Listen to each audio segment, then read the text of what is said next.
to Jeff and Joe's Puerto Rican Kitchen, where we show you how to make easy, authentic Puerto Rican recipes. In our last video, we shared with you how to make traditional pasteles, which is an obligatory Puerto Rican holiday food. Now what we showed in our last video is more technically known as pasteles de masa.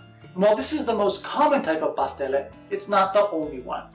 Another form is pasteles de yuca, which are my personal favorite. There, rather than using yautía and green bananas and plantains, you substitute all of that for ground yuca.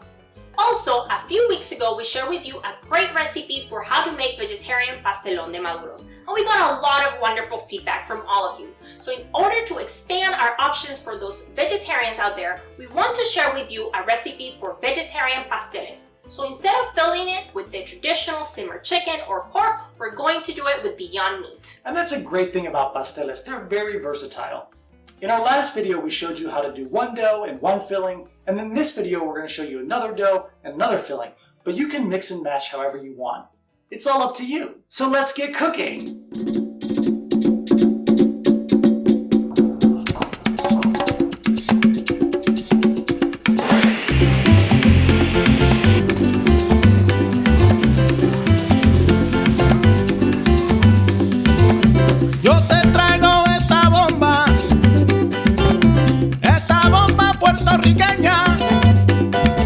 Yo te la traigo de Coupey, de Vega Baja y de Santurce, de todas partes de Puerto Rico.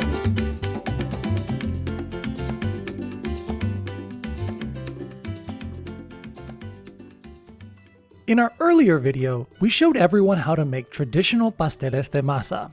For those pasteles, the dough was made of a mixture of yautía, green bananas, and green plantains. But another way you can make pasteles is to take all of those dough ingredients and substitute it for yuca.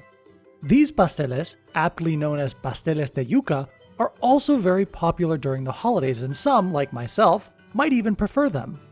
Besides using ground yuca for the dough, these pasteles are made almost identically to what we showed you in our earlier pasteles video. You create a dough of pureed yuca that is moistened with achiote oil and broth. Then you fill the dough with your favorite meat, or veggie meat, and roll it up in a banana leaf and boil it until cooked. Easy, right? So to get started, you want to make your filling. This will need to simmer for a while, so best to get it cooking first. Start by heating up a wide, heavy pan on medium-high. Once hot, go ahead and add your oil and onions, and sauté until translucent. Next, add your sofrito and sauté until the liquid has evaporated.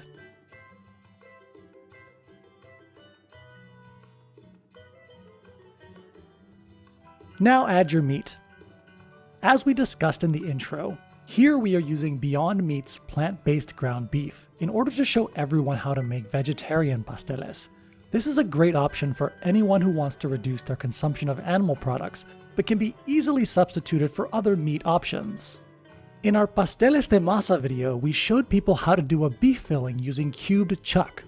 But you could also use the same recipe for boneless pork or chicken. I'd really encourage you to play around with it and see what you like best.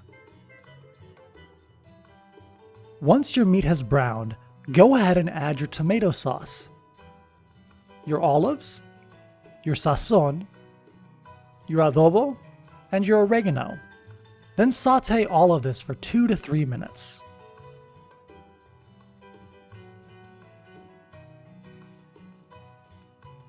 Once reduced, add your water and cover your pot. Then turn your stove down to low and let your filling simmer for 20 to 30 minutes. Make sure to check it every once in a while and add water as necessary to make sure it doesn't burn. With your filling simmering, let's start working on the dough. First thing we'll need to do is peel and cut your yuca. Start by cutting off the ends of your yuca and then peel off the yuca skin. You want to make sure to get all the way down to the white flesh. If you come across any discolored portions of the yuca, make sure to cut those out. Once peeled, cut your yuca into pieces that will fit into your food processor. Here, I'm cutting them into pieces that are approximately 4 inches long and no more than 1 inch in diameter. As you are cutting your yuca, place the pieces into cold, clean water. This will keep them from getting discolored and also help clean off any residual pieces of skin. When peeling yuca, a lot of people will use a knife to score the tough skin and then peel it off with their hands. I find it easier, however, just to use a sturdy vegetable peeler to quickly remove the skin. Just make sure to peel deep enough to remove all of the skin and any of the pinkish flesh underneath. When peeled, the yuca should be a bright white.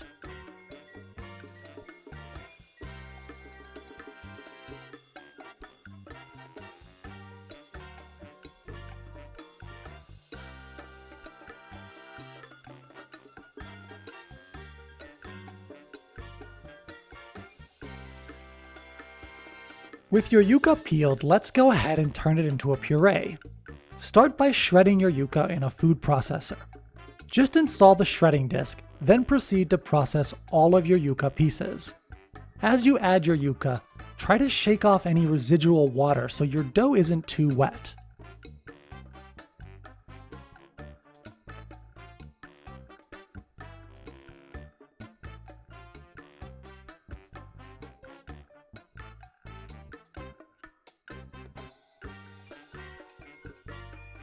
Once shredded, move the yuca back into a clean bowl. Then, install your chopping blade into your food processor and proceed to puree all of your shredded yuca. Add a couple of handfuls of your shredded yuca, then pulse your food processor until the yuca is a fine puree. In order to get an even puree, you might need to remove the top of the food processor and mix the yuca. The end product should look and feel like fluffy mashed potatoes or cream of wheat. With your yuca ground into a paste, we just need to flavor it. You're going to need 3 things to flavor your yuca. First, you'll need achiote oil. Second, some broth. And finally, some salt. To make your achiote oil, start by heating up some vegetable oil in a heavy pot. Once your oil is hot, add your achiote seeds and saute for 1 to 2 minutes. You'll notice that the oil will quickly turn a deep yellow color. Be careful not to get any of this on your clothes, as it will stain anything it touches. After you have finished sauteing your achiote seeds, turn off the heat and add your garlic and bay leaves and stir occasionally until the oil has come back down to room temperature. Then, strain your achiote oil and you're ready to use it. The second thing you'll need for your dough is some sort of broth. You'll need a total of 1 cup of broth, and I like to incorporate some of the broth from your filling in order to really meld all of the flavors together. To do this, just go ahead and pull out some of the liquid from your filling, which should be fully cooked by this point. Check your filling for salt and adjust as necessary. Then use a measuring cup or spoon to remove some of the liquid from your filling. Here, I was able to collect about 1/2 of a cup of liquid from the filling, so I'm going to use that half cup along with another half cup of vegetable broth. But if you're able to get a full cup of liquid from your filling, no need to add vegetable broth. Once you have your achiote oil and broth ready, add it to your ground yuca and mix until thoroughly incorporated. You'll notice that the achiote oil combines with the yuca to create a deep orange dough. This is a signature of Pasteles de Yuca. Once the achiote oil and broth are fully incorporated, add your salt and mix. You can taste your dough at this point and adjust the salt as necessary. If not, you'll want to boil your first yunta as soon as you make it to check for the flavors before rolling all of your pasteles, but we'll get to that in a bit. Now on to rolling your pasteles. First, gather all of your supplies in the same place. You'll need pieces of parchment paper that are cut into squares approximately 12 by 15 inches long. Then you'll need banana leaves cut into squares approximately 8 by 12 inches long. Then you'll need some butcher's twine to tie together your pasteles cut into pieces about 24 inches long. We showed you how to prepare your banana leaves in our last video, but real quick, you can find banana leaves in the frozen section of your local Hispanic grocery store. Once thawed, wipe your leaves down with a damp cloth and cut into pieces. Once cut, make sure to remove the stems in order to make the banana leaves easier to fold. Now back to rolling our pasteles.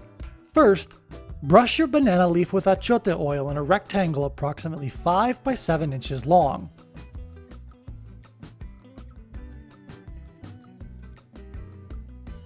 Then, add about 2/3 of a cup of your dough onto the rectangle of achiote oil and spread it out evenly across the rectangle. Then, add your filling to the edge of the dough furthest from you. Now fold over your banana leaf so the dough fully encompasses the filling. Then fold up the sides of your banana leaf and finish rolling your pastel. First in the banana leaf and then in the parchment paper.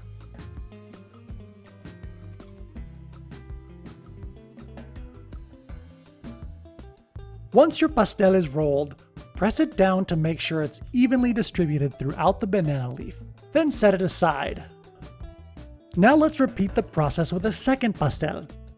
Paint your banana leaf with achiote oil, add the masa and shape it into a rectangle, add your filling, fold over your banana leaf so the dough encompasses the filling, and then roll your pastel first in the banana leaf and then in the parchment paper. With 2 pasteles wrapped, now we are going to tie these into a yunta. A yunta is a standard unit of pasteles and is simply what we call 2 pasteles that have been tied together. To tie a yunta, just lay your butcher's twine on the table, then place your pasteles on top of the twine with the loose ends facing inward. Then, fold the twine over the pasteles lengthwise, turn your pasteles 90 degrees, and wrap the twine around the pasteles widthwise. Once wrapped, tie your pasteles tightly together to ensure they won't get loose when you're boiling them. With your first yunta finished, it's good practice to boil it immediately in order to make sure you're happy with the taste before proceeding to roll all of your pasteles. To do this, just add your yunta to a pot of boiling water that has been slightly salted and boil it for 45 minutes. Once finished, unwrap your pasteles and give them a taste. Does it need more salt, more filling, more achiote oil? Once you've implemented any adjustments, go ahead and finish wrapping your pasteles.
Once you've finished wrapping your pasteles, you can eat them right away or freeze them by storing them in freezer-safe Ziploc bags.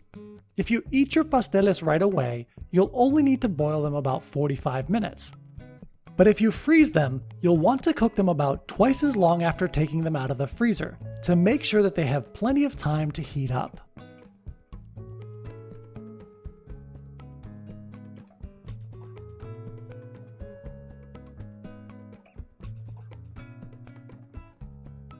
Pasteles are ready and Christmas is here. Well, almost. So dig in. What are you waiting for? Yum. You know, another great thing about pasteles is that you can turn the making of them into a party of its own. Just bring over some friends, get them around your table, and then make them roll pasteles for you. They can take some yuntas home afterwards to make it worth it. So what do you think? It's so good. The dough is pillowy soft, it's delicious, the meat is really tasty, and I love the olives in there. That's always my favorite taste in pasteles. So delicious. And like I said before, these are my favorites, so maybe I'm a little biased. But they're great. And I just, I have a lot of great memories from my childhood. My Titi Carmen would come over, she'd bring some yuntas, and then we'd just kind of all sit around the table and devour them. It was so yummy. That's a great idea. You can be like Titi Carmen. You can make some pasteles with this wonderful recipe and share it with your friends and loved ones so they can also give it a try. Another thing you can share is this video. If you like the recipe, please like the video, subscribe to our channel if you haven't done that, and share it with your friends also who would love to stay in touch with you and share other wonderful recipes. Definitely, and then leave us comments below about how the recipe went, how the holidays are going generally. We just love to stay in touch. And then join us again next week for another episode of Jap and Joe's Puerto Rican Kitchen.